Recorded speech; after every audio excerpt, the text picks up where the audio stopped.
Hello, and what is up for another edition of Across the Pitch with myself, Dave Villa, and Mike Pereira. And it's not only just an edition of Across the Pitch, it's a preview edition of the biggest game in Philadelphia Union's history as they face Club America in the Azteca Stadium in their CONCACAF Champions League. Mike, how's your nerves? I'm not nervous yet.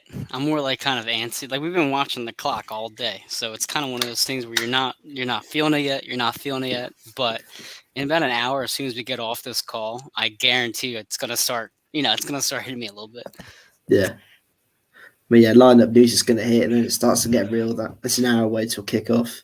I mean, obviously, it's been an interesting week with the Union. Obviously, with obviously the Darvo news got announced earlier this week, and it was also announced that Darvo would be travelling with the squad to Mexico City. Obviously, Darvo is a Brazilian player who has come on loan from Corinthians. I believe is it Corinthians? I believe. Yes. Mm-hmm. And obviously, he's been dubbed as a striker with a lot of pace, a lot of creativity. Is that something that this Union team perhaps needs? Adds something a bit different to what the other three strikers already have an offer? Yeah, absolutely. I mean, I'm looking at the email now that we had received from the Union. I mean, Tanner mentions, they were looking for a technically advanced striker who can play underneath his partner and link defense to attack. And we've seen it with the highlights that we've had a chance to watch so far. He seems like a playmaker. He seems like somebody who can kind of make something out of nothing, which is really what this team needs. Yeah, He adds some pace to the lineup. Besides Santos, obviously, it gives you another shot in the arm, for lack of a better phrase. So I'm excited, and the fact that he's actually down there right now is even more exciting for us because we saw the announcement come out and you saw pictures of him at Subaru Park and you're like, okay, is he there? Is he in Mexico? And next thing you know, we find out he's in Mexico. He's taking touches. He's available for some minutes. So I don't know. I mean, do you think he sees any time, or do you think they kind of just put him just as a last resort kind of thing?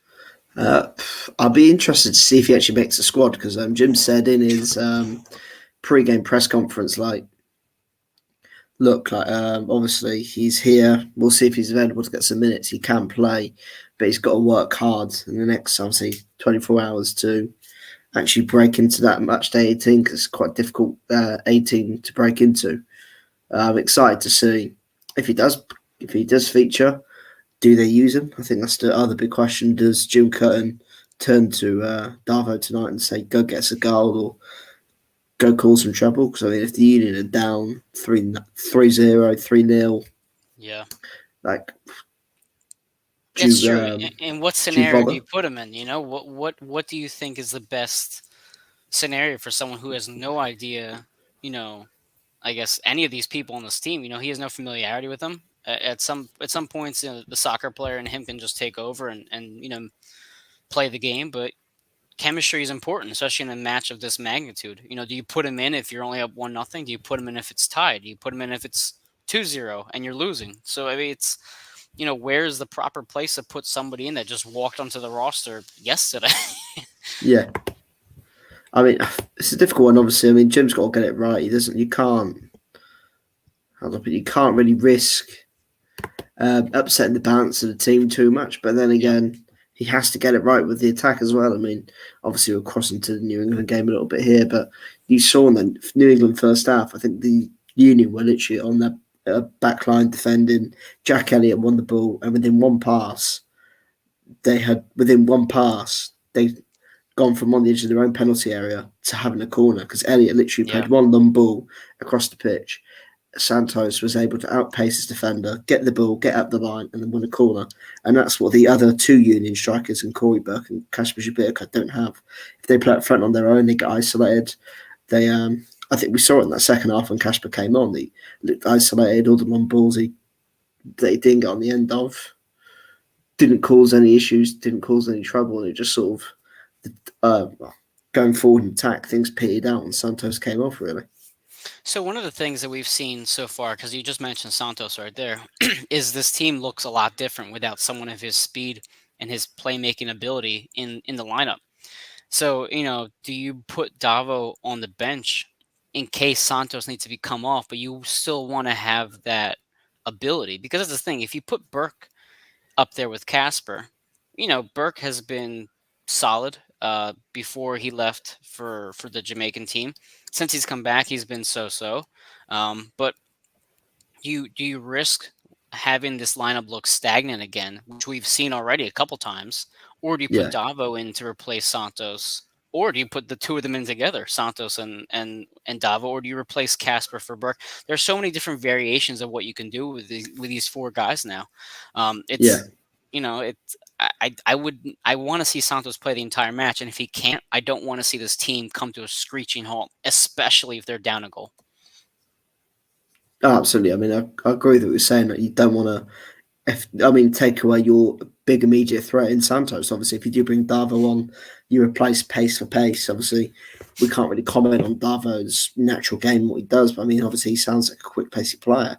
Yeah. But obviously, we saw like with the teams defending as well. Like when you have to battle up against Shabirko and Santos, you have to deal or just Santos on his own or whatever. With Santos in the team, they have to prepare for different styles and different ways that they're going to have to try and prevent the Union from attacking. Obviously, you've got to deal with the runs in behind. You're going to have to deal. You've got to try and deal again with Casper holding the ball up and then laying it off to the quicker, pacey guy who can then stretch them. Again, and we've seen it a couple of times with the non balls over the top, but Santos has been able to get in behind, and he's shown that he can do a lot of things. I mean, and then when you take him off, and say if you do go with just Casper up front on his own, or Casper and Corey Burke, Hmm. it makes things a lot easier for teams to defend because they know, well, they're not going to get behind us. They're not going to outpace our defenders. We can push high up the pitch and we can push on them and we can isolate them, which is what we did see against New England and we have Right. seen in previous games with the Union, like stagnant attack with Casper up front on zone or with Casper and Corey. So I mean, it's obviously something that maybe Jim and Ernest have looked at over the last few weeks and gone, we really need another pacey guy if Santos isn't fit. And hopefully, I mean, yeah, as you said, you don't want to bring our attack to a complete halt if Santos does have to go off after the hour. Maybe they just watch our show, Dave, and they've been hearing you preach the pacing we Yeah, needed, and they're like, you know what, Mike and Dave know where where their heads yeah, at. Now we should just go grab somebody. yeah, But I mean, one thing that we kind of didn't even touch upon in terms of the agenda, but something that was actually brought to light by Jim after the New England game was the fact that Real and Burke had both received a knock of some sort yeah, beforehand. So one of the questions I had asked for him was, well, why is Bedoya? Why did he get a lot of minutes? Is there a particular reason for his play today? And he mentioned that with Real and Burke being injured, that Bedoya maybe got a little more time than he needed to, or whatever it might be. But yeah, I saw Burke in some pictures over the past couple days. It seems like he's good to go. I'm hoping that he's good to go. I haven't seen anything with Real. I haven't heard anything about Real. I don't no. expect him to even be on the 18 anyway. But Matt Real doesn't really seem like he has a place on this roster anymore. Especially with Bueno coming once he gets his visa sorted out? Do you think Real is going to see a minute again this season or not? I Or mean, maybe he will. absolutely. Absolutely. I mean, he's the backup left back. And as you were speaking there, I don't know if you've got the Eagles game on. Quez Watkins, who just burst through for a 79-yard touchdown Yeah, we're with a we're sprinkling some Eagles in here because this treat. is, I know, it's football town. I know, it's not this kind of football; it's the other kind of football. No, I don't know But if you've yeah, got the game on. I As don't, I I said, I don't, don't I know if you've got turned the it game off. on. So, Yeah. I mean, I'll quickly just chuck out there for you. I mean, Flacco's in at quarterback now. He's literally thrown the ball to Watkins behind the line of scrimmage. He's gone through two players and just burst up the field. Great Oh, I stuff love for it. Nick Sirianni's offensive sort of philosophy. I'll have But to yeah, I mean, Twitter that video, that one. but obviously, I mean, regarding about Real, I mean, there's definitely a place for him in this team. Obviously, with if Montero's leaving, but also he's the backup left back as well, and I'm pretty sure he Yeah. can also play right back. Obviously, if Alvis Powell's still out for a large amount of time because he still has a knock that he's trying to get over, his versatility helps him. I think he'll definitely play minutes this season. And again, he's still a young, homegrown player, so I think he's got a place on this team for as long. I mean, as long as he's useful, I think there's no harm having a player like that sort of in the ranks. Um, Yeah, no, well, I, thanks, I which is good to see. yeah, I would say Rich just brought in, yeah, Quiz Watkins. Look, I liked him last season. I wanted to see more from him, Yeah, so I'm hoping that he does have a breakout year. But no, you're right. Real. he is the heir apparent to Kai, who obviously is having a great season. He's not going to go anywhere unless he gets hurt. So I Yeah, don't know how much minutes he will get this season based off that, based off Wagner's production. But one of our followers right here says, I Ooh, believe Matt Doyle may have mentioned a Real trade was in the works. I mean, if you can get anything for him, that'd be great. But the problem is then look into the future.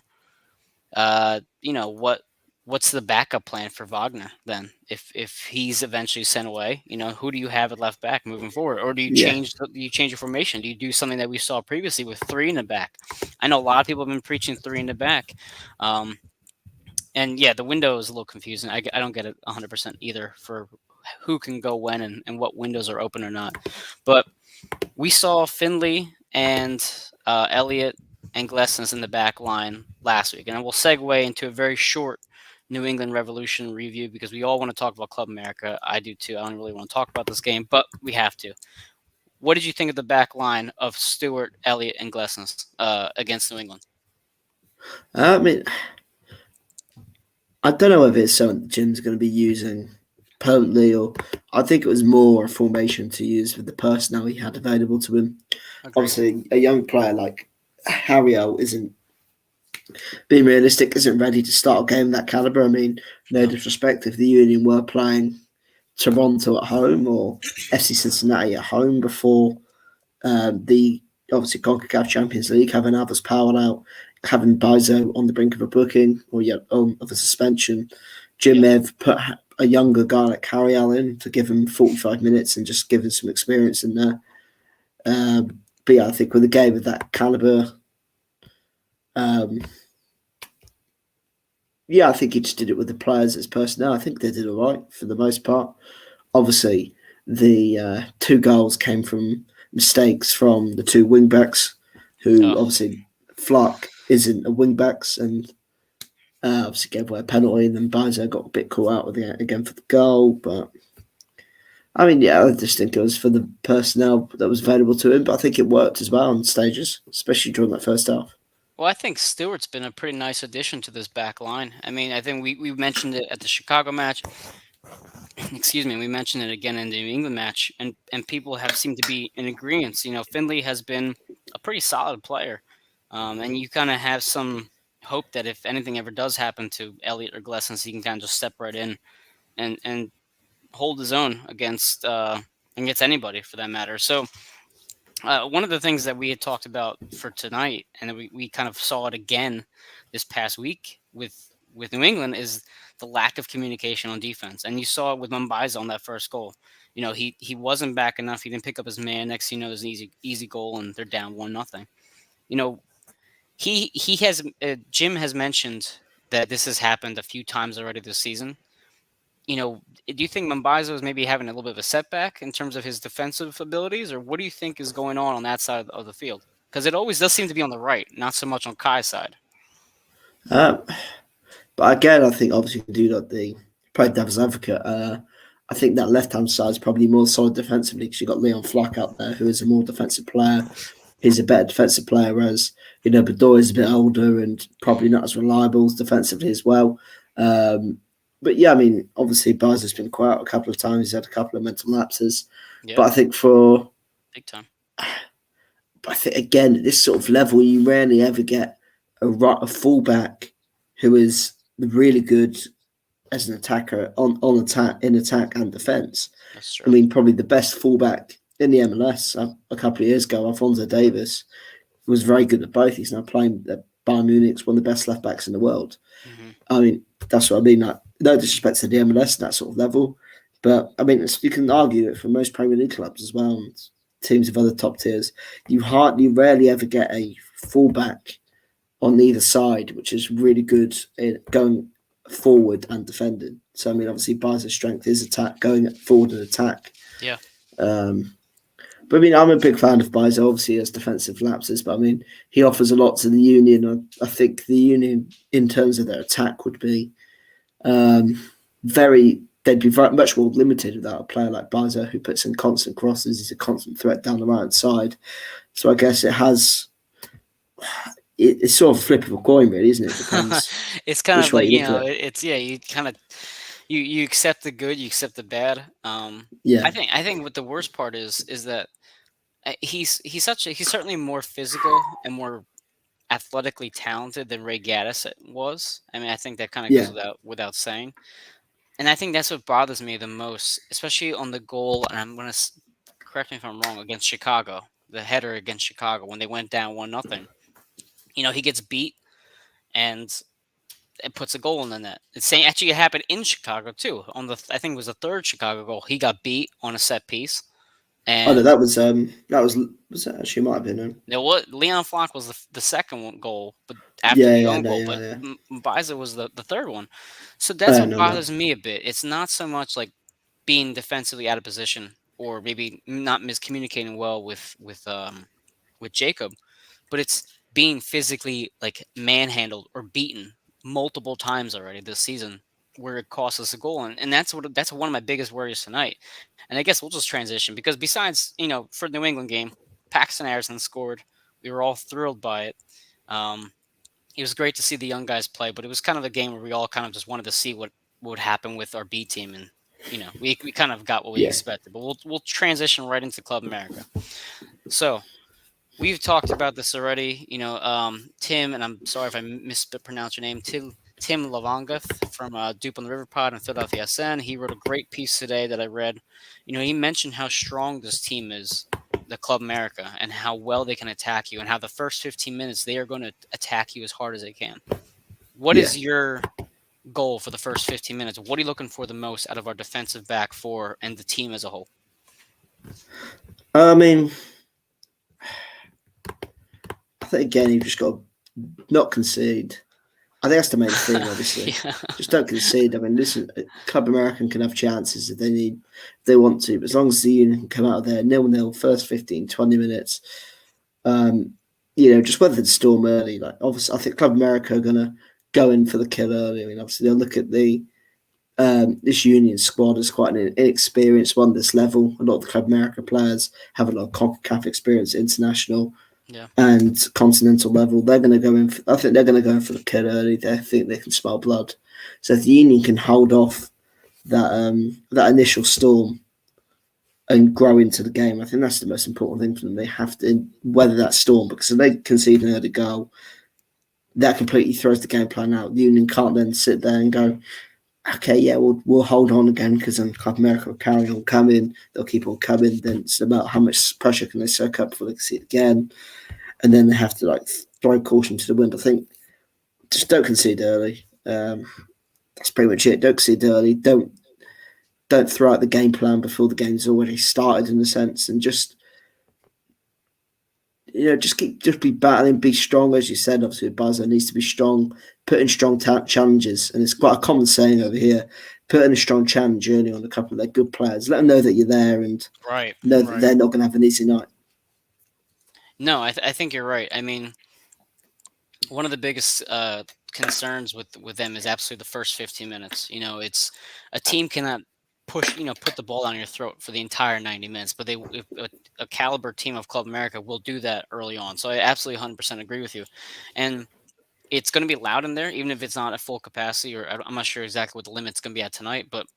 You have to communicate. You have to talk. You have to have Andre leading the defense. You have to make sure that everybody's ready to rock and roll. And Ali Bedoya had a pretty nice little 30-second speech the other day after his press conference, which you were actually on, which was, I'm sure, great to see them down there ready to rock and roll. But he told the fans, we're ready. We understand how important this is.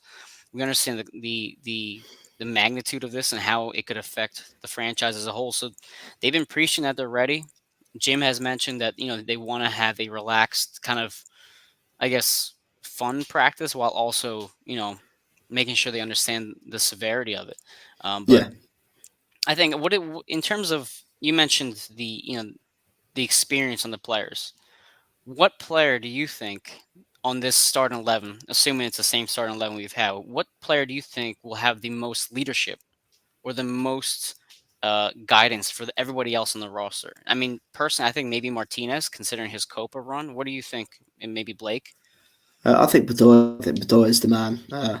who will have that experience. He's obviously played a lot for the USA national team. Yep. He's had a lot of experience playing in Europe as well, playing in Liga and playing at a high level. He's going to be the guy that these players are going to have to lean on. And as club captain, rightfully so. I mean, Yep. obviously, he's played a lot. Played for Rangers. He's played all over Europe. So I mean, he's going to have to be that guy that they lean on, and he's going to have to sort of calm people's nerves, make sure that they know what to expect, and not to underestimate the challenge ahead. Because it sounds stupid to say to underestimate the challenge, but the Union just needs to know that this is going to be a tough game for 180 minutes, not just the first leg, but the second leg as well. So Yeah, they'd that's have to very lean on true. Bedoya, but then they got players like I said, like Blake, uh, Martinez, Corey Burke, who also have had experience of playing in high pressure situations. So, I mean, they've got little sprinkles all over the squad, but I think Bedoya is going to be the main one to sort of preach the message.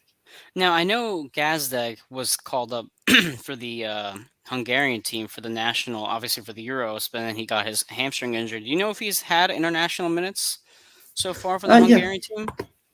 yeah, he has. Obviously, hasn't Okay. done it in a big tournament like the Euros, but I mean, yeah, he's definitely. I believe he's had a few caps. Yeah, he's had 6 caps and scored for the national team. But yeah, I mean, he's even played continental football. I think he's played in the Europa League a few times in Okay. over here. So Yeah, no, I would say that personally, in terms of the high level of play, I think Martinez needs to have a huge game tonight because he does have experience from Copa. Obviously, he's already an aggressive player to begin with, but I want him to set the tone. Obviously, we're not getting a red card because that would just be yeah, devastating for the team. But he, like you mentioned, you kind of want to strike back early and show you're yeah, not going to be pushed around. So Martinez needs to make a strong tackle. Leon Flock needs to keep doing what he's doing and making strong tackles, obviously outside the box. Um, who we've talked about Bedoya at length all season long and how he's been arguably one of the worst of the starting 11 throughout the weeks on a consistent basis. But you do lean on him a lot today.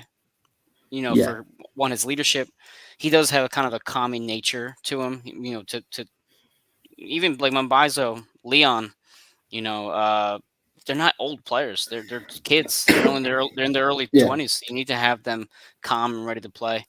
So I expect Bedoya to step up and kind of make himself known. But one of the biggest factors we've seen recently is Kasper Shabilko, and he's kind of had a downplay in his MLS run the last few games.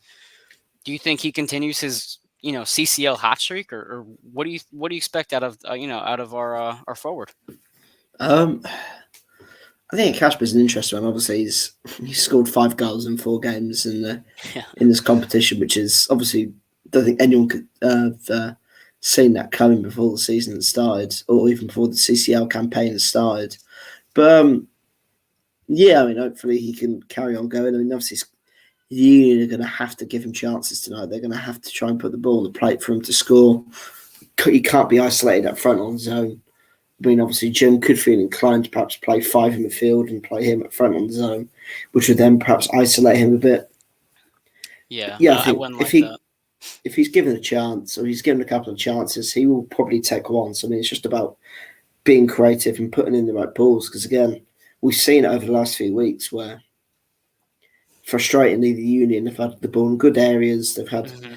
a couple of players in the box. Instead of putting a cross in, they've played in triangles between like 2 or 3 of them for a good 30, 40 seconds until they've lost the ball.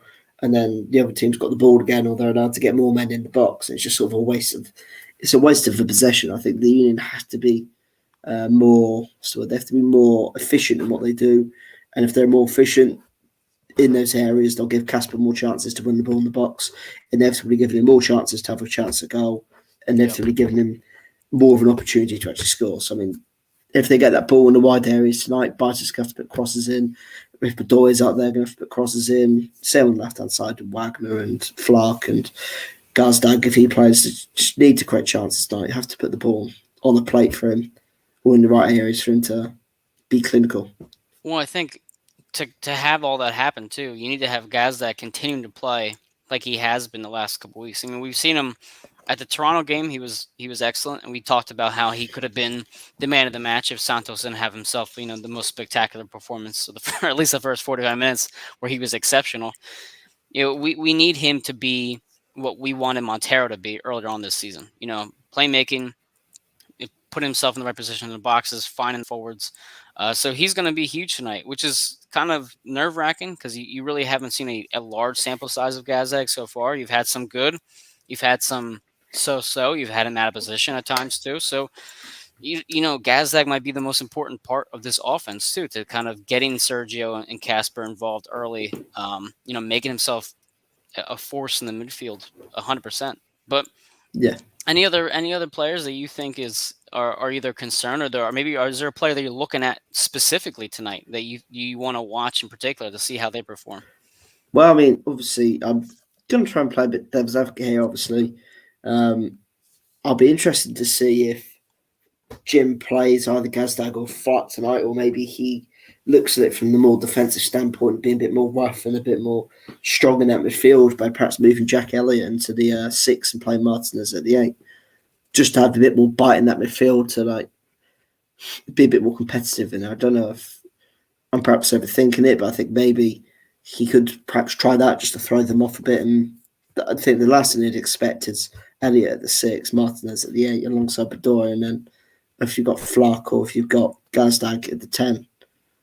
But I think he might try and throw them off tonight. I think he might try and add a bit more bite in midfield, be a bit stronger. Elliott obviously is he's a hard hitting whenever he's in midfield. He can do a job there. So I'm interested to see what happens.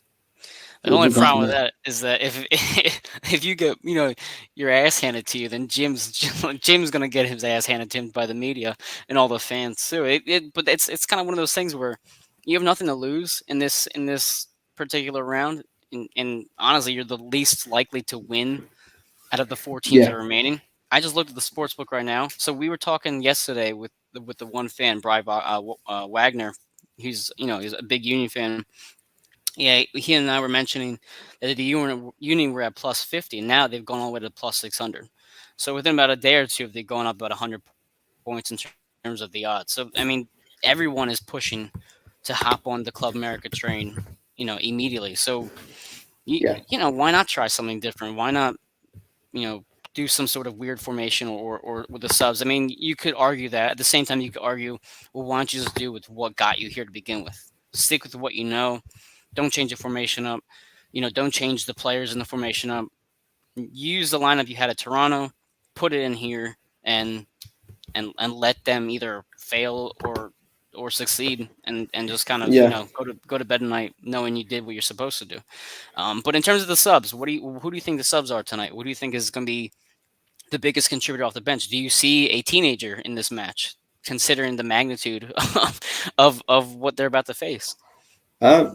Obviously, I should quickly go back to the point of just do what you have to do. I think obviously, I know we look at it like, this is the biggest game. They're going in as big underdogs, but at this point, the Union have come too far to look at it like, screw it, we can just go out there and have fun. Yeah, I mean, they've got to look. True. I mean, they have to you see it all the time in these sort of big games. People will like, do what you can do, but I mean, you've seen in Champions League games, teams come into the games with a game plan. If they're playing against a much if they're the more inferior team, they will be a bit more defensive. They'll look to make it as tight of a game as possible, trying not to concede. So I think that will have to be Jim Curtin's main point tonight. Is not what can they do in attack, what can they do to prevent Club America from breaching their goal and actually scoring. I mean, obviously, they've done a fantastic job to get as far as they have. But, I mean, they can't let up now. They can't let them now. They have to carry on and do what they're doing. And if that means, having to sacrifice a player like Flack or Gazdag to be a bit more, to pack a bit more punch in that midfield, if it's with Jack Elliott or if he does play, I don't know, even if he puts Matt Real in there, we know Matt Real likes a big challenge or someone like that. I doubt Matt Real will play, but, someone with a bit more bite in there. So be it. I think that might be something to do. Because, I mean, let's be realistic.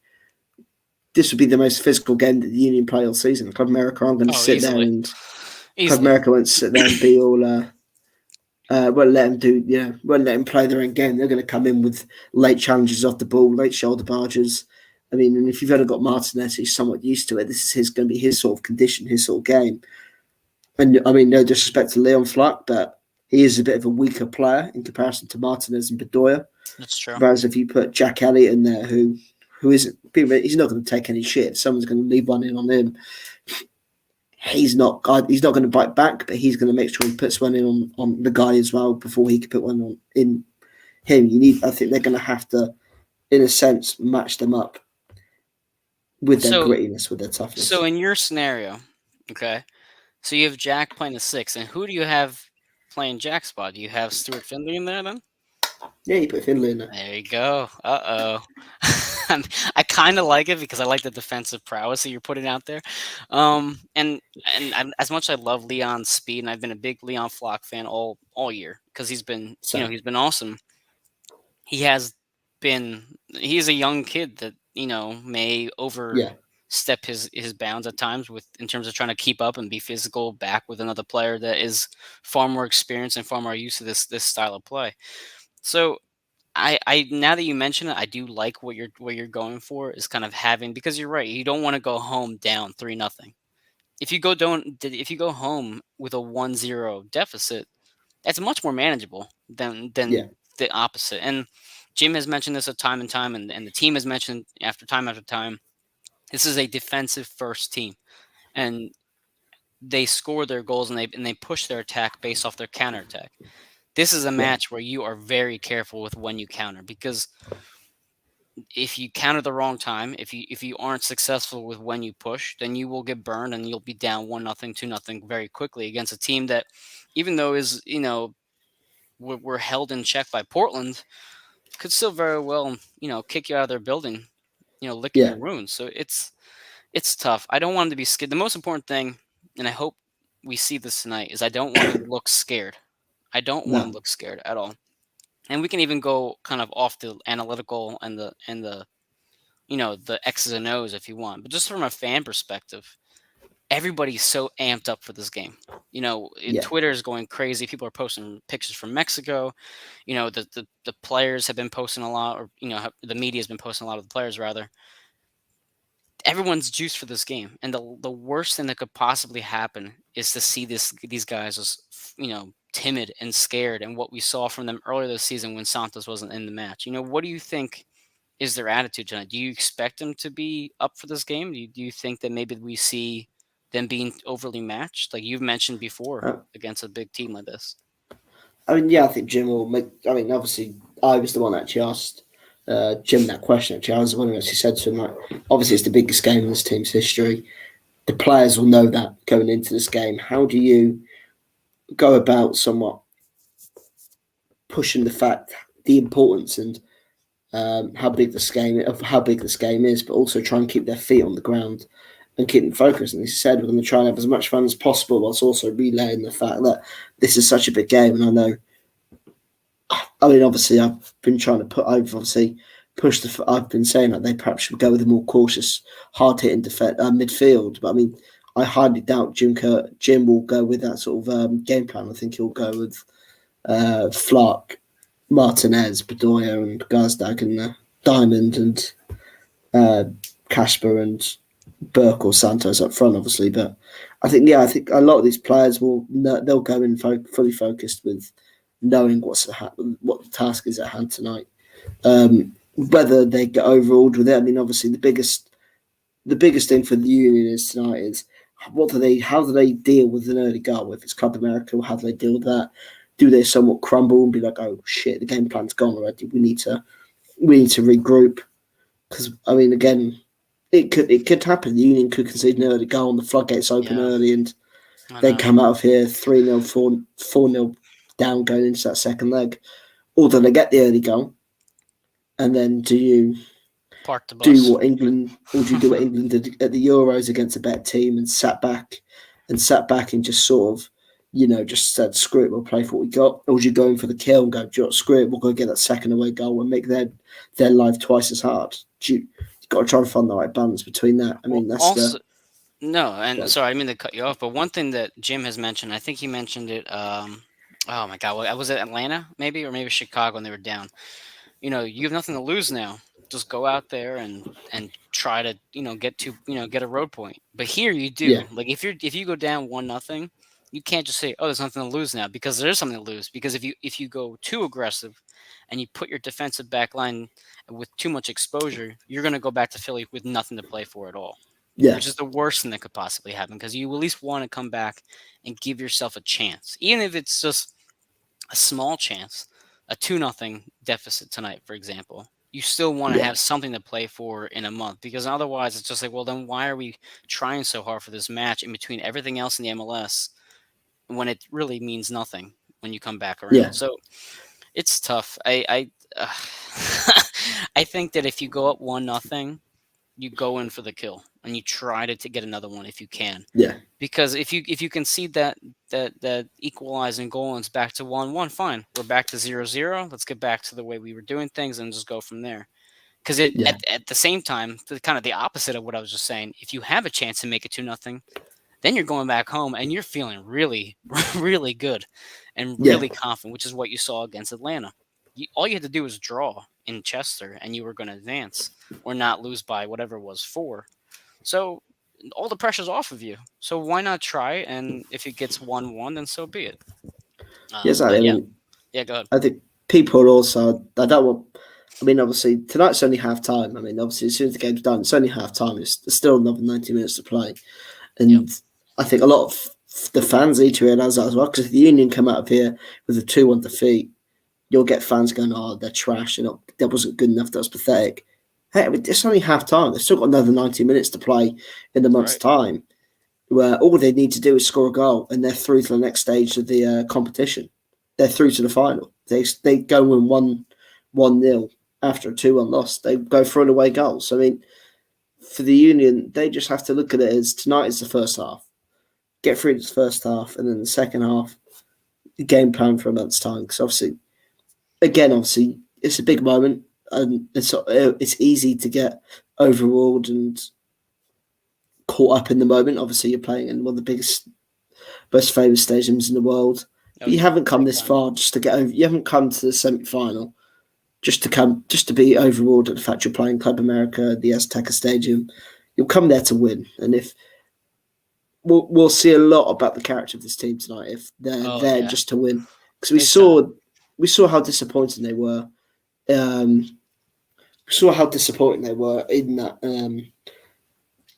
what's called that playoff game against New England. Obviously, when they got beat 2-0, Oh God, they looked um, awful. they got caught. It felt like they were caught in the moment of we're the Support Shield champions here. We are the best of the best in the MLS, and they're caught in the moment. They got caught off guard.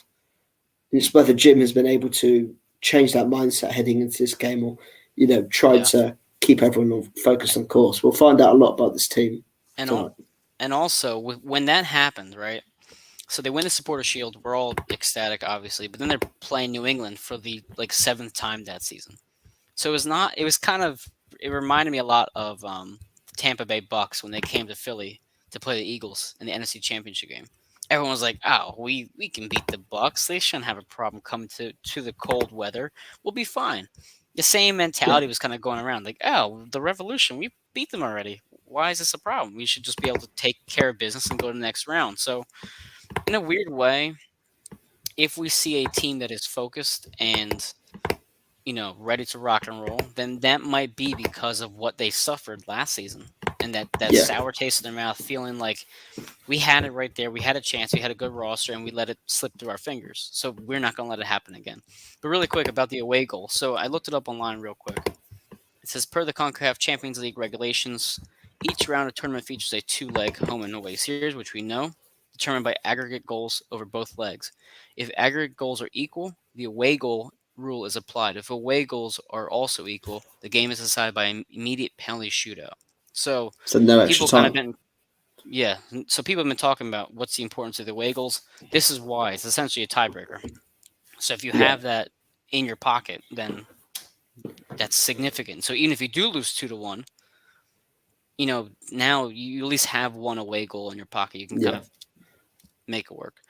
Um, Well, but yeah, go that's ahead. why I said last week, and this is why if the Union are going to lose tonight, I'd much rather they lost 2-1 than 1-0 because they've got that away goal to hang on to, and they know Exactly. that if we can go back to Subaru Park and win 1-0, we just have to win 1-0, whereas opposed to if they come back after 1-0 defeat, it's okay, we have to win 1-0 just to get to penalties.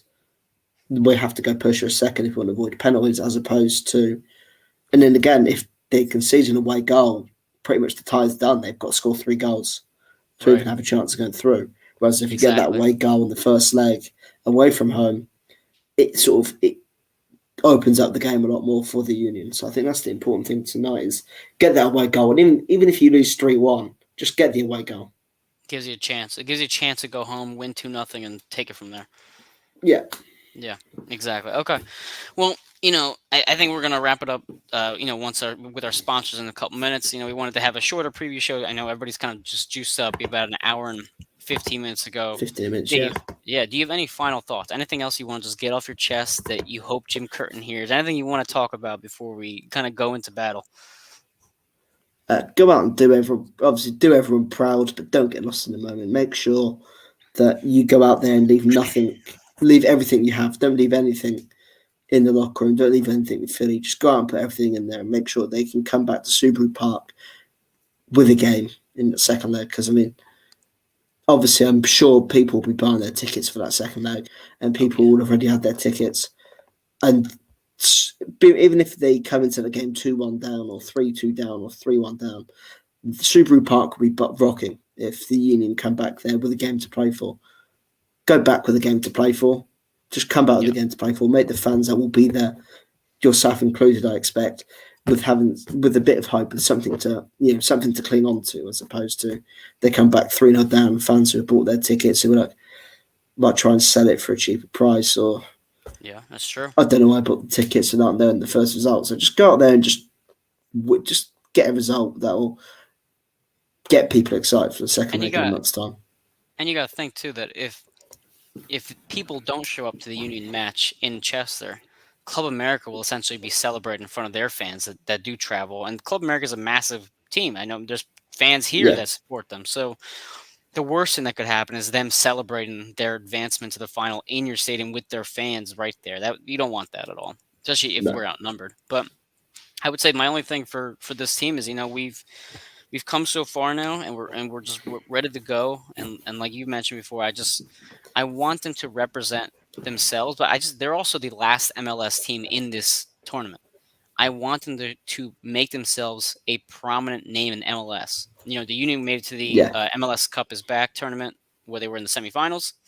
They won the Supporter Shield last year. I want them to continue to be a team that other countries and other leagues recognize when they look at the MLS. They don't just think of NYCFC or LA Galaxy. They think, oh yeah, the Union are a team that is competitive, and they are not just playing bigger than what they actually are. They actually belong there. That's what I want to feel like.